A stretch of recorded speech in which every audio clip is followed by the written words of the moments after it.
Welcome to Tips, the Townsend Institute podcast series, a show produced by the Townsend Institute at Concordia University, Irvine.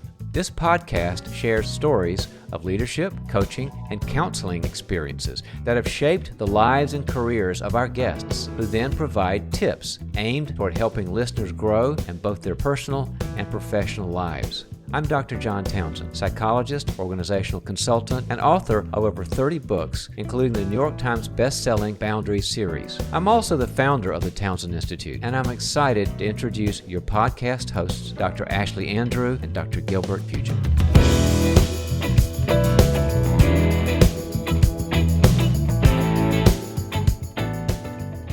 Welcome back. In today's episode, we sit down with a close friend of Dr. Townsend's and our institute, Greg Campbell.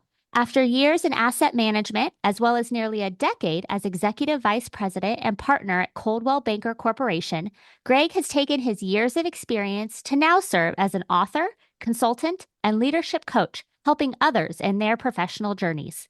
He sure has, Ashlie, and with the help of his published books, including The Surprising Power of the Coil, Greg explains just how important relationship building and connection is to both our personal and professional lives. Today's episode is packed full of tips for those just starting off in their careers and to seasoned professionals continuing to climb the ladder.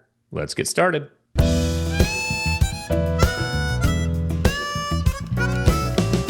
All right, everyone, welcome back to the Townsend Institute podcast series. We have a full room here today, joined by my co-host Gilbert.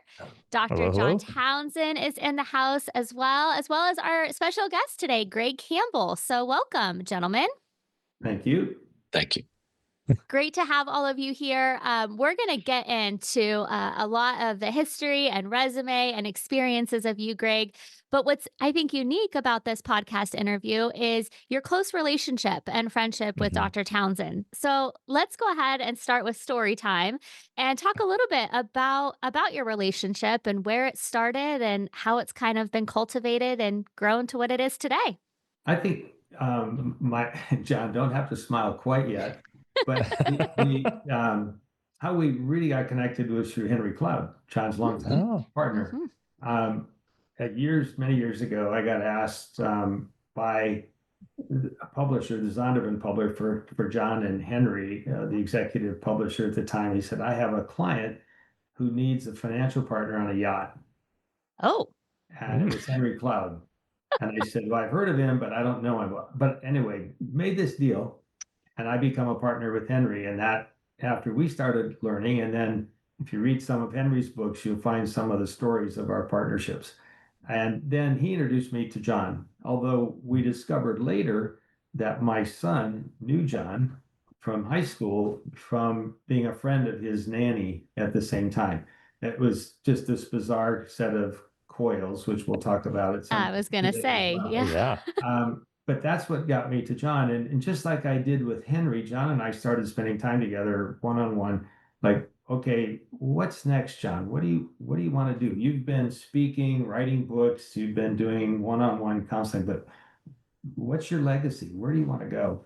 And so that began the conversations that in some ways led to, okay, what could we do differently? What could John have as an impact beyond what he had been doing, and also allowed for him as he was getting older to sort of minimize some of what he'd been up to that point. And that's part of, I think, where the genesis of Townsend Institute, John and other people created it. I had nothing to do with that other than being an encourager and asking the questions of saying, how do we do this? And because I'm very conversant in higher education and how it works and how transactions happen and how administration works and academics works and finances works and governance works, I think that also was a value add because John had me as a resource to sort of know where to begin to make these relationships develop that created what is now the Townsend Institute.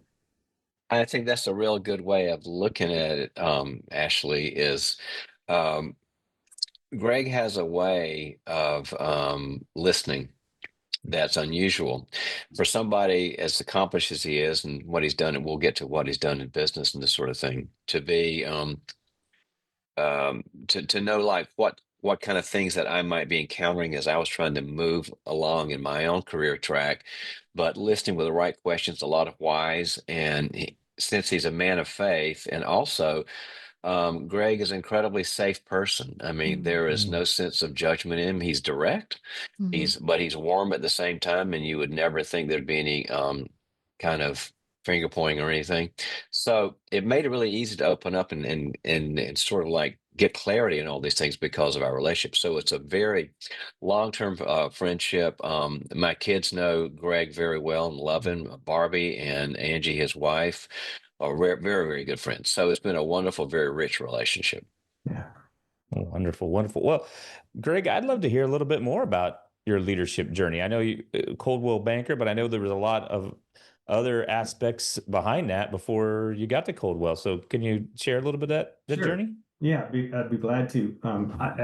I graduated from Wheaton College, and 2 weeks before graduation, I had no idea what I wanted to do. I thought I might want to be an educator, and I had applied, and I thought I was going to get a job at the Stony Brook School out in New York, and then it didn't happen. It fell through. So in those days, if you needed a job, you could go to work for a company called Service Master. Oh, And that was located, their headquarters were just a few miles from the Wheaton campus, and there was a huge connection between Wheaton College and Service Master. Service to the master is where the name Service Master comes in. They have 4 guiding principles, of which one is serving God in all we do. So it seemed to be natural. So the day I graduated from Wheaton, I go to work actually the same day, and they assigned me to cleaning toilets. the same day, right? Same day. So I graduated in the morning. That evening, I'm cleaning toilets. But very quickly, I got taken under the wing of the CEO, and along with a few other people, and we were being mentored. And so for 2 years, I worked there, and they were moving me around to different positions and around the country. And in that intervening period of time, and this is important to the whole career and what I chose to do with my life, because this time at Service Master was critical for my formation of who and what I was about. However, I'll never forget, one of the men who worked for me was a man named Mike Jankowski, a good Polish guy from Chicago. And he said, Greg, is there any way I can get a raise? And I said, I'm really sorry. There's no more money in the budget. And he said, I can hardly pay my rent. 2 weeks later, the company announces record profits. The stock is split 2-for-1, and that we should be thankful how God has blessed the company. And I'll never forget, Mike said to me, what is this God thing? We say we're about serving the master, but they're getting rich, all these quote unquote Christians, and they're saying we should invest in the company so we can participate, but I can't pay my rent, and I've got 5 kids.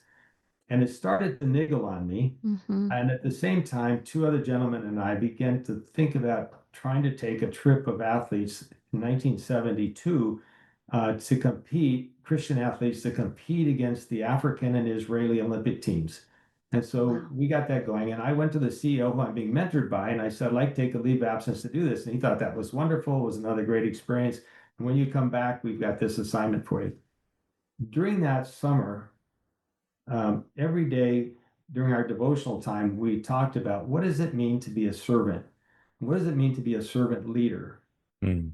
And it began to strike me that there was an incompatibility between what I was now beginning to understand as a young man, what it meant to be a servant leader, and what this company I worked for defined itself as serving the master. And so I came back and I went into the CEO and I said, I'm really sorry, but I have to resign because my conscience now said this was no longer something I could do. And he said, well, what are you going to do? And I said, I don't know. I don't have a job.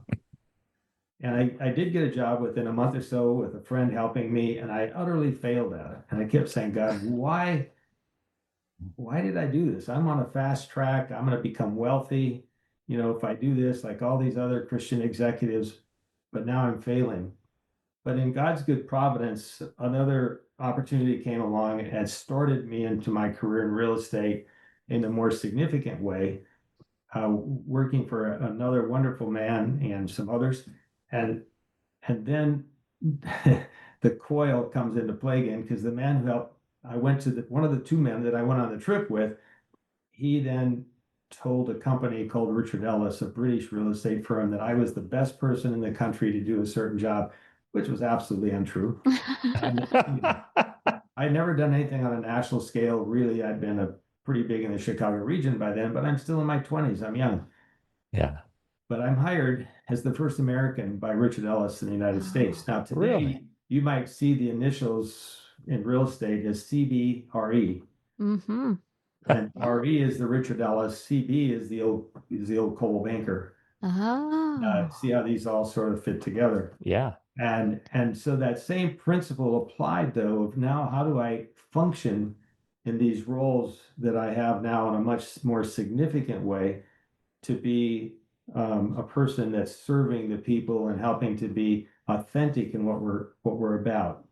And so from that point, I then end up, a number of things happen, but I end up at a Sears company running their big commercial operation of office buildings and shopping centers all over the United States. Still in my 30s, I'm young and doing well. And the man I report to, we also started having these deep conversations. And one day I went to him and I said, we have our people working really hard all over the United States. And once a year, we bring the executives together to a 5-star resort to thank them and have a good celebratory thing. But who's not here? Mm. Their spouse, their kids who have suffered and had to give up things so mom or dad could work hard, right? I said, Right. I'd like to bring the family. Oh, And he wow. said, oh, how much is that going to cost? I said, $250,000. This was, again, a long time ago, Mm-hmm. 40 years ago or something. And so I did it.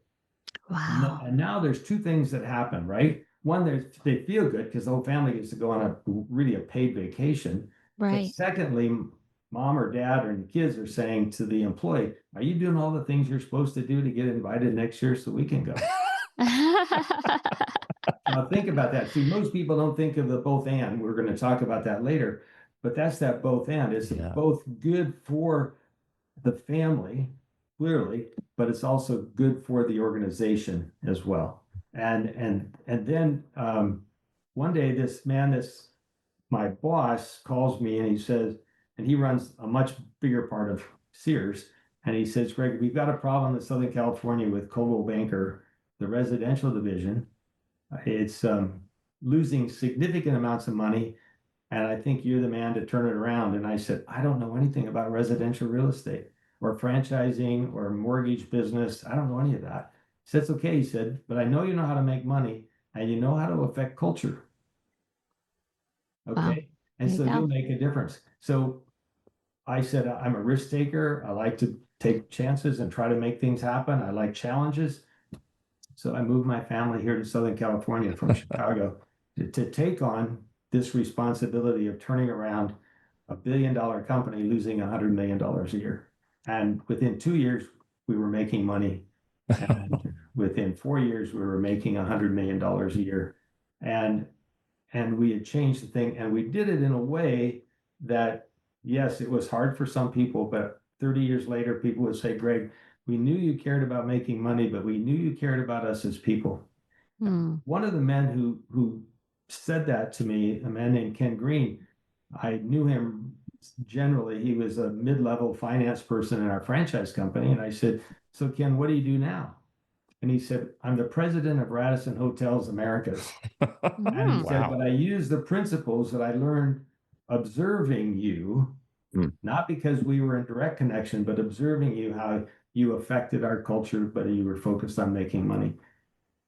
As opportunity came about, Sears, obviously, for a lot of reasons, was selling a lot of their businesses. And 4 of my cohorts and I partnered with the Bechtel family from San Francisco to buy Coldwell Banker Residential from Sears.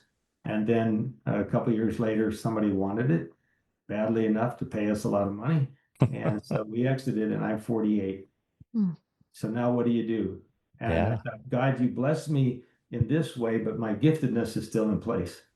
And so for the intervening period of years, serving on boards and coming alongside individuals, not unlike what I've done with John, but many others all over the country and all over the world, just saying, how can I come and help you develop those same cultural aspects, but also help you become the person that you would like to be in your life.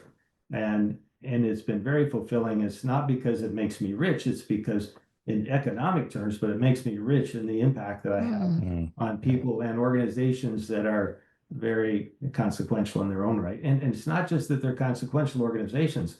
I had a meeting this week with a man I've been working with for a year and a half, very small company, but a couple of people, including the pastor of our church, had asked me if I'd meet with him, and I said, sure. And I put in literally days just trying to walk along where he is and what he's trying to do. So it's not that I say I only will work with the biggest. I want to work with people, help people become all they can be. So that sort of brings you up to speed, I guess, to where we are today, including being involved with John and Townsend Institute. I'm taking so many notes as you talk about, and there's so many themes that are coming out of these answers. I think that initial aspect of servant leadership, of course, we're drawn to here at the Institute, Right. not only having the leadership program, a servant leadership course, being a faith-based institution as well. I can't help but think, going back to the cleaning of the toilets, and I know you have history, born and raised in the Midwest, where you experienced hard work. Would you Mhm. say that some of those starts and those initial roles you had really helped contribute to your view on servant leadership? That idea of really getting to know and help all people? Well, certainly the work ethic is important. I don't know that frankly helped me understand what it meant to be a servant leader. Uh huh. But what I do think where I understood it more was when I was in college, where I began to, and before I went on the trip. Mm-hmm. I like to tell the story of Pops DeVries, who helps me understand what does it mean to be a servant leader. Pops DeVries was a man, older man when I was in college, probably my age, now. Yeah. But he seemed really ancient at the time. And he was what we call the jocks and socks guy in the gym. So he would do laundry and then hand out to the athletes their fresh clothes every day. Mm-hmm. And he took a real interest in me. And he's the first person I can ever remember who said to me, Greg, something good's going to really happen to you. You're going to do really well. And God's got something special for you. Now, he was this hunched over older man who I didn't, he's working in the gym. I mean, Yeah. what is it? Well, it turns out he's a multimillionaire that in retirement chose to come and serve athletes at Wheaton College. And nobody knew? Nobody knew. Not until he died. I mean, some people knew, but certainly none of us knew. Yeah. And so, but his was that message to me, Greg, and I observed him. See, this is part of the listening part too. It's not just that he said it, but I observed it in him.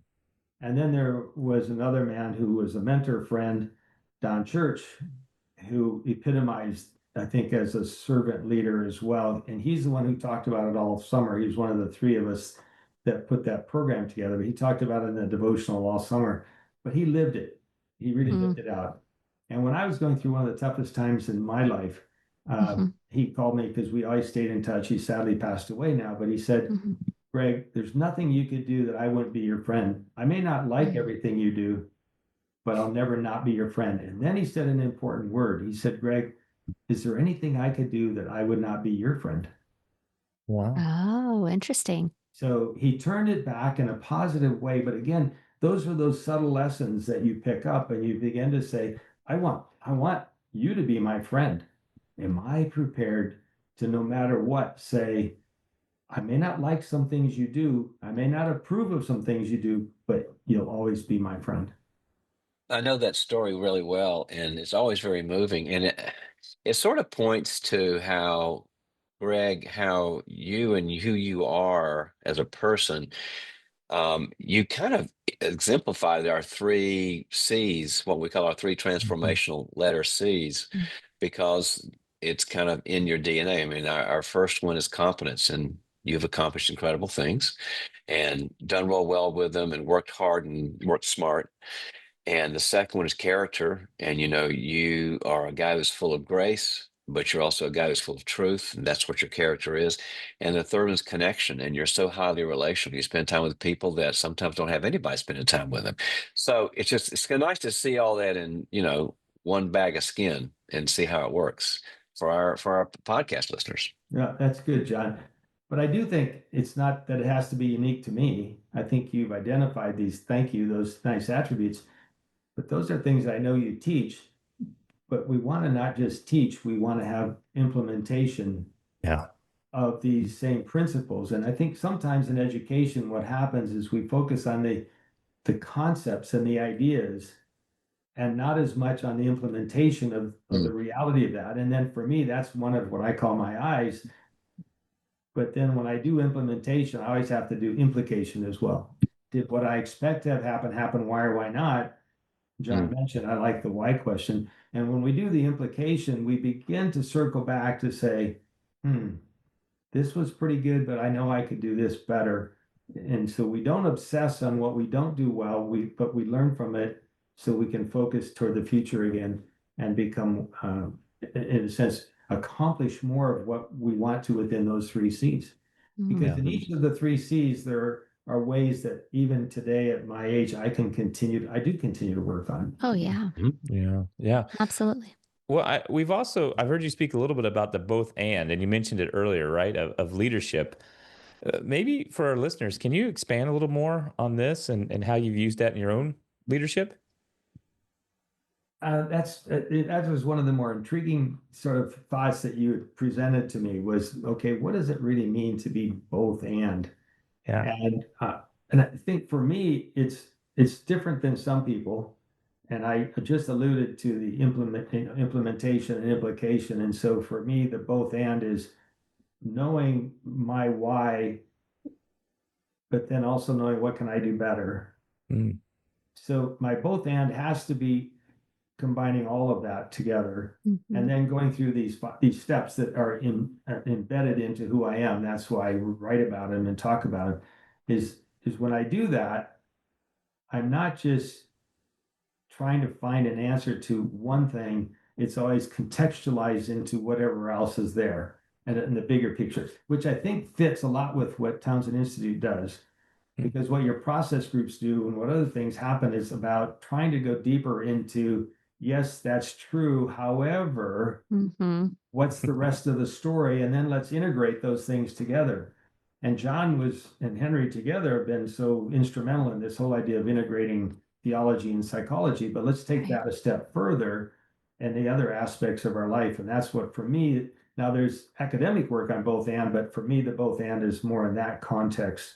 How do I play these different aspects to a continuous way to say, okay, yes, that's right. However, what more is coming along that I'm now learning some more? So for me, I like to read a ton, but I read very eclectically, and that's really important.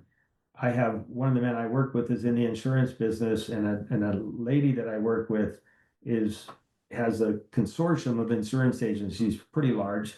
And I saw something the other day on insurance, and I noticed it. I read it, and I texted it or sent it out to both of them, and they were like shocked, like, you read this kind of thing? Well, yes, because I want to be in your space when we talk, and I need to know something about that. So if I just try to get you in my space, I'm not doing both and. Yes. I have to be in your space as well. Okay, does that make sense? Yes. I mean, that's really because so many, especially leaders, sometimes they think, oh, you got to come up to me, but right? If you're going to them too, how impactful that is that you find the value in going to them. So Right. Wow. And I'm more value add to them if I understand who they are and where they are. Yes.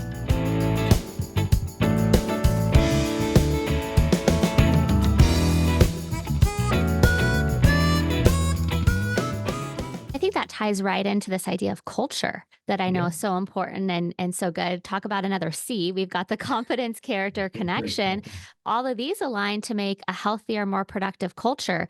And I know that's one of the things that you've been called to do in your various roles in your career is come in and maybe fix an unhealthy culture or help to promote and grow a healthier culture. Maybe talk a little bit about how you did that and having kind of stayed, working, so to speak, as you say, and working with others. what are maybe some of those cultural issues people are facing today in their own organizations? I think what I see today is an increasing amount of disconnect. Individuals who don't feel connected to others or have lack of self-esteem. And that includes the leaders all the way through the whole organization of whatever organization it is. I've yet to work with a leader that at the core doesn't have some self-esteem issues. Mm, Now interesting. they may pretend they don't, right? Mhm. But when you get to know them and be the safe place John talked about earlier, they begin to share with you things that are like their own questions and concerns. And when that happens and there's lack of sense of authentic confidence, Mhm. then the people that work with them have more uncertainty in their life. And it's hard, I think, when we have folks with uncertainty about who we are and what our core values are. So Mhm. what many organizations do is they create a sense of values, or they put them up somewhere in the lobby or whatever, and they spend hours and days trying to create all of this who we are. But a month later, you go in and ask people what is it, they can't tell you, Yeah, they have no idea. because it hasn't been inculcated into the embodiment, into the person. And it's Mhm. got to be a daily kind of thing. So part of culture for me was I never went into a meeting when I was leading organizations, and still today, I don't say, why are we here today? Mm. Not why did you say we were here, but why are we really here today? Why are we here? Why are we here? And when we get down into the why deeply, then we can begin addressing these other kinds of things that are really authentically going on in any organization. And so even in the universities, I find the bastion of academic excellence, they don't really know their why many times. Mm. Now they know a stated why. We're here to serve our students and educate our students and whatever. We're going to do research and going to write books and essays and all of the rest of it. That's more the what. Mhm. But why are we here? What do we want to see happen at the end of the day? And how do we evaluate that? And then how do we take the why to become better? Yeah. Yeah. Oh my gosh, that's and it sounds a lot of maybe what you walked John through early in your relationship as his Was career was transitioning a little bit here, and it sometimes your why changes, It right? does Why you change. started. Yeah. If it's not changing, You're in trouble. I have to ask some deeper questions. And with John, it wasn't that I was saying, John, this is what you should do. No, That's no. not who I am. No. I'm more, sometimes to a fault, Socratic. I like to ask questions and help lead people. I remember one lady in education, we'd had a number of calls and talks. And at the end of 1 hour, she said, Greg, she said, you knew we were going to get here, didn't you? I said, well, yeah, but that wouldn't have done any good if I'd have just told you, because you explored it to get to that point. And yet by being safe, this was a very senior leadership person in education, a woman. And one day she cried on our call. Mm. And she said, I'm really sorry. I said, why are you sorry? And she said, because I don't cry. I'm an executive, I'm a leader. That shows weakness. I said, no, it shows some strength. Mhm. And so by focusing on that and changing that whole dynamic for her, it opened up some of what was the underlying things. Now, I'm not a psychologist. I'm not like you guys. I'm just this guy that likes to help people get to where they really have a heart's desire to be professionally, but never professionally only, always professionally, personally too. And that's the culture I tried to do it. For example, Coil Banker. So I started Coil Banker University. Really?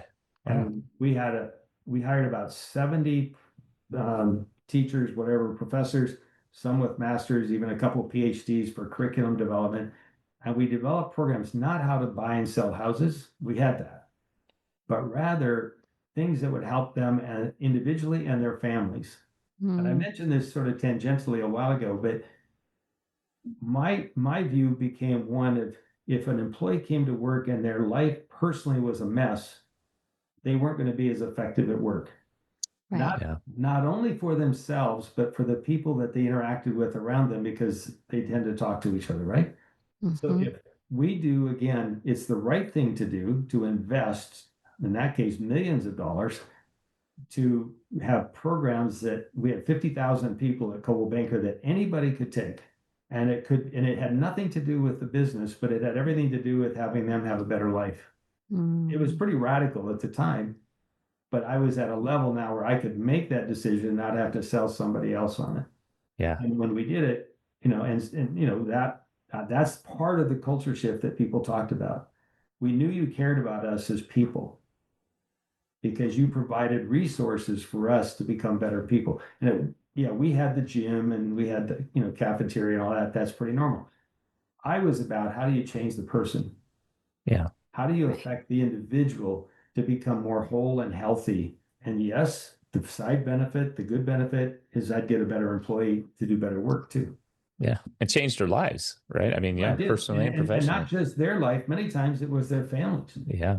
Wow. Well, I thought you mentioned a few great things to really key off on here. One, you talked about the process groups, right? And that disconnect. And I think a lot of our students and things, they don't even realize how disconnected they are until they do go through some of these process groups here within the Townsend Institute, which I found really powerful myself. Mm-hmm. But we've kind of talked about it, and I think we got to jump into this. You wrote a book about the coil, right? And right. So much of what you've talked about today, love this. Yeah, has to do with the coil. For our listeners that don't know what this is, can you explain it or go into a little more detail so they see how this works? The surprising part of the coil for me is it's a differentiation from what people say is their network. There's an element of networking to it, but it's way deeper than that. Mm-hmm. And it's because how do I find my commonalities with somebody else? And I wrote that book partly because I see myself as an introvert. And what are the tools I had to learn to do as an introvert, but a senior leader to get into this connection? So here's a very recent example of a coil that's taken several decades almost to play out. I'm in England 2 weeks ago, and we're with a small group of people from another unnamed higher education university. And, and one of the men that's on this trip looks at me after the day or two, and he says, Greg, he says, we've met before somewhere. And I said, I'm sorry, I don't remember. And he was really wrestling with it over the next couple of days. And then the fourth day or so, he said, Greg, do you like to hunt and fish? I said, no, I did fish once with Dave Dravecki up in Alaska. And he said, that's it. I think we were on the same trip 28 years ago. So I go hunting through my photos on my phone, and I find a few photos from that trip. And he says, there's my dad, there's my brother, there's me. 28 years. Now, wow, what a successful fishing trip. but here's the irony. When you observe that man, when he clicked, and it brought back, what does it happens? It brings back memories. Mm-hmm. Not of he and I particularly, but of that experience for both of us. And that brought us into commonality, right? Because we had a shared experience 28 years ago, but it had good memories in different ways for both of us. And so then we started reminiscing about, do you remember this? Do you remember that? And of course, it bonded us in a different way than we would have just been two strangers sort of being there. But that idea of coiling happens all the time. So my principle is my coil starts at my birth and goes right to now, but it meanders. It doesn't, it's not like linear, it's a meandering thing. And so here's one that I never fully lost relationship with that guy or contact, because we had that one contact. It was, let's call it thick for that time we were fishing. And then it sort of is a thin filament for 28 years until all of a sudden it connects back in a different way. And now he starts sharing with me some of what's going on in his life and where he is, because he had some semblance of awareness of what our relationship was back then. And now it gets thicker again for whatever period of time. But, and John, you'll know this. So when he told me where he lives, I said, oh, do you know? And he did. It's another family. And they're in a similar business, not the same, but a similar business. And they are like 2 miles apart, their businesses or something like that. My goodness. And so there was all these other things that start to take your coil into each of it. So John and I have any number of coils that overlap, and so do the two of you. Okay. So Margaret would be one of the ones. I don't know her well, but I know her. And of course, she's somebody you guys work for. And so there are others that if we spent time together, I promise you, we would find other sources and place as a commonality. John has seen the coil work all kinds of times. I know we tease about it. Go The ahead. thing about it is it does work, and I kind of like parse it to figure out how Greg does it. And one thing that Greg does that I think our listeners can really benefit from is, how so many people, you're talking to them at a party or whatever, and you're saying something about yourself, and they're waiting to talk about themselves. They're just waiting for you to take a breath so that they can insert whatever they're about. That's not Greg. Greg say, "How are you doing?" You say, "Fine," and then we'll be somewhere, and he'll do this. He's done it in an elevator with people that he and Angie and me and Barbie be going to an event, and he'll talk to somebody in the elevator, and all of a sudden their life story comes out, because he's out of himself and he's into them. And when they ask him something, he works really intentionally at, what do I know about that, or who or whatever. And then he does it again. And by that time, they begin to feel, this guy really cares. So you got to get out of yourself, and you got to stop waiting to be able to tell your story. And you do that the right way, in a warm way. And it's just a gift, because, and that's why the book is so good. You guys got to get the book, because you won't even believe how people who haven't said stuff to anybody come open. And and Greg's made it into a character technique. Oh, it's so great. And yes, we'll make sure I put the link to the book in our episode notes here. But I mean, I actually have the definition pulled up here, which I think is a good one to read off, that the coil is a valuable thread of personal relationships that you intentionally assemble over time, one that enriches you and others in countless ways in all aspects of your life. And I think that's so key. That's where we have that combination of the professional and the personal. This isn't meant to be something that you just turn on at 8 a.m. with your workday, right? This is a way of living, a way of life. And really, I think really attunes to that idea of the servant leadership and getting to know the whole person. And remember, Greg started his narrative saying, "Look, I'm an introvert." Yeah, And that's exactly. not you. And there's the people that think, "Well, I could never do this. I'm into." It's not because he isn't. It's because he put the time in.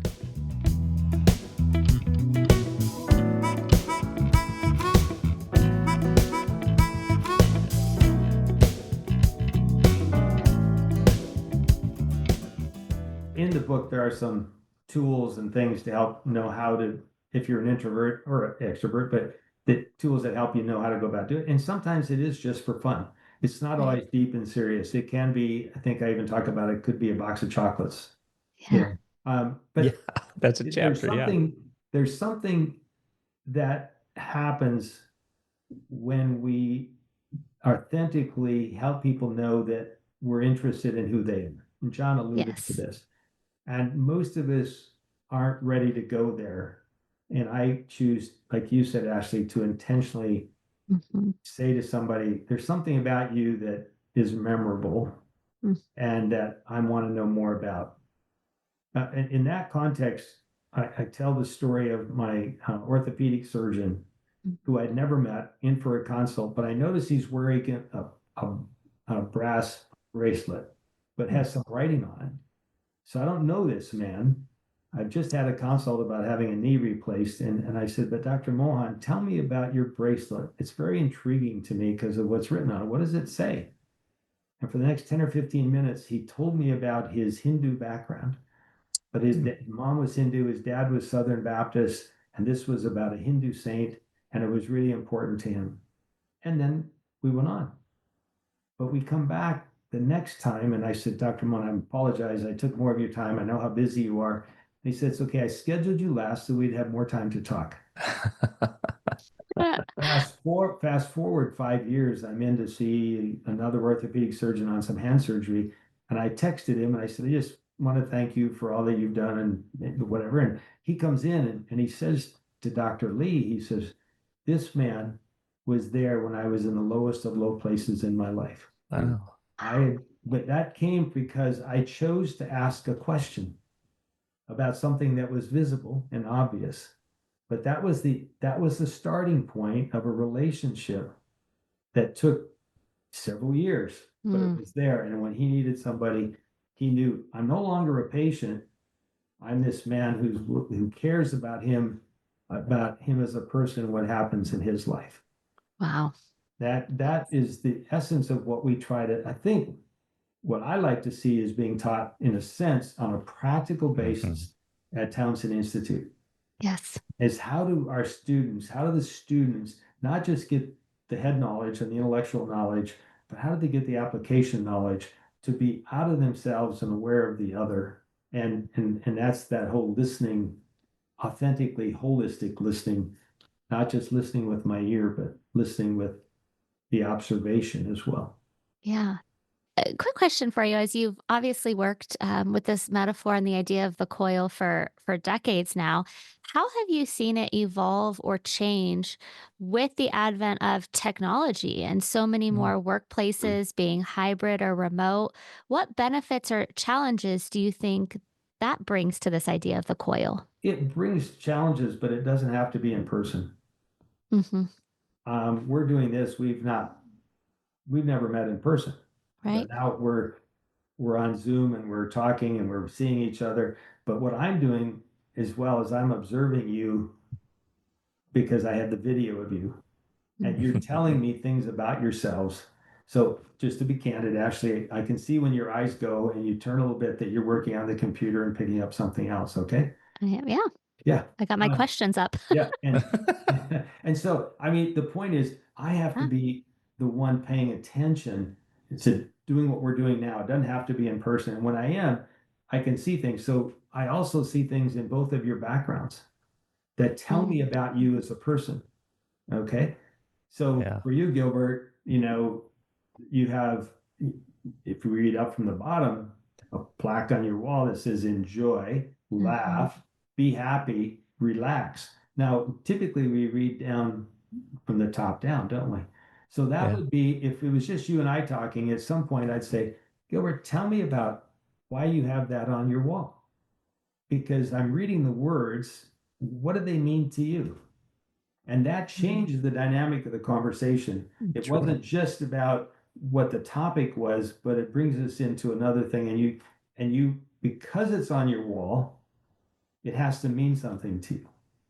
We don't put things visibly if we don't want people to see what they are. I even say that about tattoos and things like that. Oh, yeah. Yeah. Yeah. There's always a story behind a tattoo. And so for you, Ashlie, I notice you must have a collection of crosses. You have at least two Uh-huh. that I can see, Yeah. and there are more, but you also love your books because they're part of your background. Mhm. And so Ashlie has interestingly enough, in some ways, my mind would have gone to reversing these for a woman and a man because Gilbert, you have a plain white, typical sort of generic background, Uh-huh. and you've got Ashlie a very it's a connected kind of background. It's a bunch of different things all Messy. together. You can say messy. No, That's it's okay. not really messy. It's just Yeah. but there's messages there because when you lean back, then I can see baby's footprints, Yeah. Yeah. So are we paying the point is in the new day, we can still do the same things, but it's on me to be more observant as part of my listening process. Well, and Greg, it's so interesting you mentioned this because, I used to have very bright curtains back there. And people thought I was like in a bathroom. And so I finally had to switch out the curtains so that it's a little more muted now. All right, so there's a story, see? Yeah. story. It changes the dynamic of our relationship and our Yeah. conversation because Yeah. it created in you, well, there is a reason this is what it is. And Greg probably knows somebody who runs a curtain company. And now here's where There we we go. start There you to. go. That's true. You got it. Oh, wow. But so anyway, hopefully that answers it. But the listening part is again not only in my ear, but is the observation about the other person. And if I don't have the observing part, I still can hear the tone in my ear, not just the words, but I'm listening for a tone change. And I can pick up on that almost always with people who say, "Oh, okay, time out. What are you really saying? I hear your words, but your tone tells me something different. And if I'm in person, your body language for sure tells me something different." Absolutely. What we teach is the students is very similar. That we call it the meta processing. Mm. Like whatever you're talking about, finances, marketing, life, marriage. When you hear the different tone that says that these don't work together, you have to go to the meta level and say, okay, hold on, we'll get to the content issue we're talking about, but what's going on right now? And people, they don't even know it. They're just dying to say something, but they don't know how. When you give them permission, you get the real scoop. Right, right.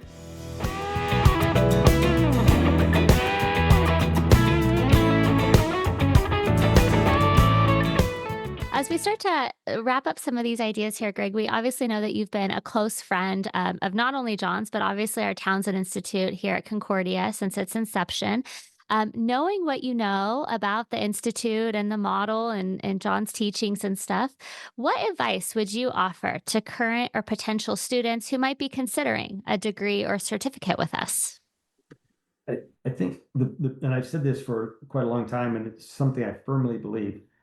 The premise of a Christian institution integrating theology and psychology to know how God wants us to be, but also understanding the science Hmm. is a very unique premise. Secondly, I think one of the most important things for Townsend Institute today is you have John and his work at the core, but with 20 faculty full-time, 40 part-time, and many of you are also writing and researching, adding to the body of work Hmm. that makes Townsend Institute a deeper, broader um, program, and that's why people should come. It's a broad, deep program with people who are keenly interested. Even though I don't know you individually, Hmm. I know about you because we talk about you, and so that you deeply are interested in finding how do we bring God's truth Right. in the context of science to helping people become all that they can be. Mhm. And so why people should come is I don't know that there would be another institution that's has that kind of quality and depth. They may be larger, Mm. but they're not having that integration of all those things together. And so that's the big piece. But there's a demand, there's a need Yeah. for what you come out of this. Isn't just go to self-learn, it's how we learn and then give back into our communities. Yeah. And so there's a huge need in our society. And I obviously have more of an interest that the need gets met with people who have had a good, solid Christian underpinning to their science. Mhm. Because I Absolutely. think that's when lifelong change occurs more readily if we integrate those together. Doesn't mean there's not good help that comes from science alone. Good Mhm. things happen. But when I understand how it functions together, that the person and their soul gets affected simultaneously. The mind and the soul gets affected simultaneously. That's an amazing kind of exercise that they're not going to find other places. Right. Yeah. You might get one or you might get the other, but on an integrated basis, nah, I don't think so. Yeah, I do find it really unique working here at the Townsend Institute, being called to be here. And it's so great having good folks like you influencing John and all of us. And we love hanging out with you. So as we kind of end this episode and wrap it up here, we always ask for a takeaway tip for our listeners. What is a tip that you would want everyone to walk away with today? The most important thing I think is to walk away from is the idea that each of us can authentically be looking how to serve somebody else. Mm. No matter what, I don't have to be a therapist to do this. It could be anybody. But as I choose to be available and to serve others, I will grow myself in the process. Mhm. So the irony, it comes back to value me, but I have to get out of myself. And in our society has developed the sense of people being about themselves. Yeah. And so Wow. this idea, we've talked a lot about servanthood, servant leader. I don't have to be a leader to be caring about other people, to be wanting to be understanding of others. I had lunch yesterday with a significant business leader in LA. And he said, Greg, you're one of about 3 people in my life that I really feel has a balanced view of things. Mm. So that comes from hours of sitting with this man as a friend and talking him off the ledge of abandoning some friends because of political differences, but just walking with him and just saying, I'm hearing you, I'm listening to you, but I care about you, but I'm going to speak truth when I think I need to speak truth. But I do it in a contextualized way, a balanced way. And that's that being a servant to him. Yeah. See, there wasn't anything in it for me. It's just that I care about him as a person, and I want to see him be all that he can be. And I'm flawed, and we talk about my flaws. It's an authentic relationship, and I have to be vulnerable too. So when I talk about leadership, I say the greatest single attribute I look for in a leader is someone who's vulnerable. Yeah. It's funny how the math works on that we think if we give to people and that we get drained, and we can be, but the way it really works the right way, when we give to people, we are more inside. And Greg's a good example of that. Absolutely. Well, just listening to you talk, Greg, in our time here together, it's no surprise that you and John have cultivated such a strong friendship and relationship over the years. This has been wonderful, Greg. We can't thank you enough for spending some time with us here today, and all the work that you continue to do to support and consult and help the Institute. We really appreciate it. Great. Thank you so much. Guys. Good to be with you.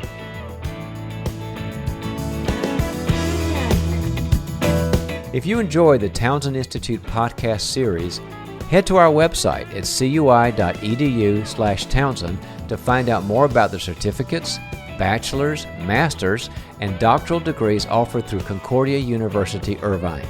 With programs in mental health counseling, executive coaching and consulting, and organizational leadership, we have a variety of faith-based programs dedicated to helping you fulfill your academic and professional goals, all the while furthering your competence, character, and connection. Again, that's cui.edu/Townsend.